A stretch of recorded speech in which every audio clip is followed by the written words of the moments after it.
I think that humanity is we've just explored the lower octave of our understanding.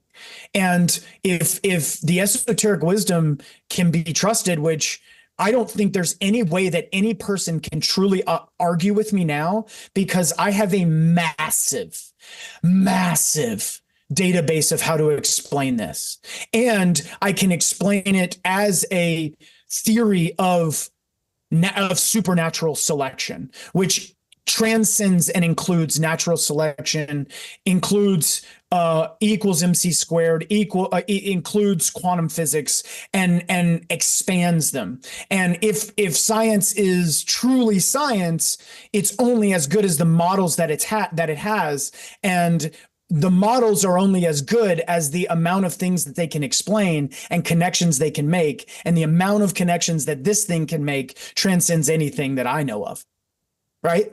So I think we're on the edge of some really amazing things and helping people move and raise their ability to be in this world and to truly be a human being. And so it is your choice to write the lower subconscious actions that are being delivered to you through the reactive unconscious mechanisms of the stored energy that you call yourself or your subjective experience, what you've told about your life. That's what we call qualia. You have a choice, and you're the fool. You don't know what is right or wrong, but if you play the fool, then that means you're engaging with curiosity and wonder. And as you engage with curiosity and wonder, what that is if you look at the way we've identified the seven basic emotions, roughly seven basic emotions, those two emotions are the key to you staying conscious and involved and not falling into the lower emotions. So ultimately, it is taxing on your body to be in curiosity and wonder, but a child is constantly in curiosity and wonder. And as we grow and develop and that mind becomes intoxicated by itself, that water turns to wine. Ultimately, what happens is we lose wonder and curiosity and we move more into fixed fear. Right? We don't call it fixed fear. We think we're taking actions, but really we're trying to produce outcomes. And what the Bhagavad Gita will always tell you is that's not the point. The point is not outcomes. The point is action.